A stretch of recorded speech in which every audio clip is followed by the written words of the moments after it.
ये है कि ऐसा क्या है जो बवाल हो रहा है? डिस्कस होना चाहिए पार्लियामेंट में।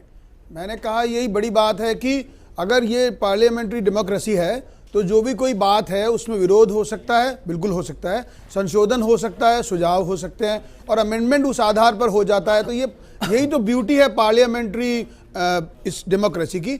लेकिन जो सबसे बड़ी बात है कि विरोध के नाम पर जो बरगलाने की बात है, झूठ फैलाने की बात है, अपने कंफ्यूजन्स को अपने अंदर इनहेरेंट करने की बात है, लोगों को ये आशंकाएं और संदिग्ध आचरण और यही सोचता रहना ये हो जाएगा वो हो जाएगा, बदलाव नहीं होना चाहिए, ये जो दृष्टिकोण है यही प्रगतिवाद का सबसे बुरा दुश्मन है। और मुझे लगता है कि जो सर जो किसान इस वक्त सड़कों पर है, जो हरियाणा की सड़कों पर थे, जो पंजाब की सड़कों पर है, वो क्या है? वो आशंकाएं हैं। मैंने कहा जितनी आशंकाएं उतनी गंभीर होती है कि जो वास्तव में होता ही नहीं है। और इसे सोच कर कि कोई नए सिस्टम आएंगे अगर, उनसे तो बहुत गड़बड़ हो जाएगी। जैसे कंप्यूटर आया था उस समय लगता था बेरोजगारी फैल जाएगी, आदमियों के काम खत्म हो जाएंगे, लेकिन ऐसा नहीं हुआ। मालूम पड़ा कि कंप्यूटर ऑपरेटर करके ही बहुत बड़ी। तो आप ये कह रहे हैं कि आपने भी जो बिल पेश किया उससे पहले संवादहीनता रही, ना किसानों को समझा पाए ना विपक्ष को समझा पाए, ये कह रहे हैं? वो तो समझना ही नहीं चाहते हैं। वो मेडिकल, भारत की मेडिकल हमने डेवलप कर दी कहते हैं और विदेश में इलाज कराने जाते हैं,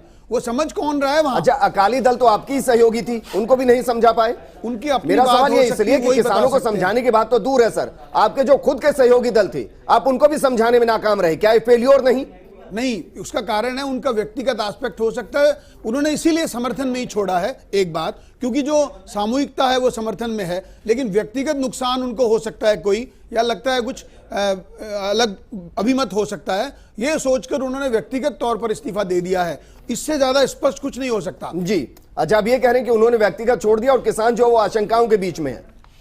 जी निश्चित तौर पर। जब पहले मंडी की बात आई थी, मंडी को हटा देने से, आड़तिया हटा देने से, बिचौलिया हटा देने से वो मुनाफा किसान की जेब में जाएगा। इनको लगता है ये इसका मुनाफा किसान को नहीं मिलेगा, वो कंपनियां ही खा जाएगी, ये आशंका ही हुई ना। एक दूसरी बात, बीजेपी घाटा कर देगी, किसान का नुकसान करेगी, चुनाव में नहीं जाएगी। जब बीजेपी फिर दोबारा चुनाव में जाएगी तो ये भी नहीं विचार करेगी कि इसका नुकसान हमको हो सकता है, किसानों को घाटा होगा। तो सबसे बात भरोसे की है। ठीक है, सुरेश चौधरी जी, आपको मैं चर्चा में शामिल करना चाहूंगा सर।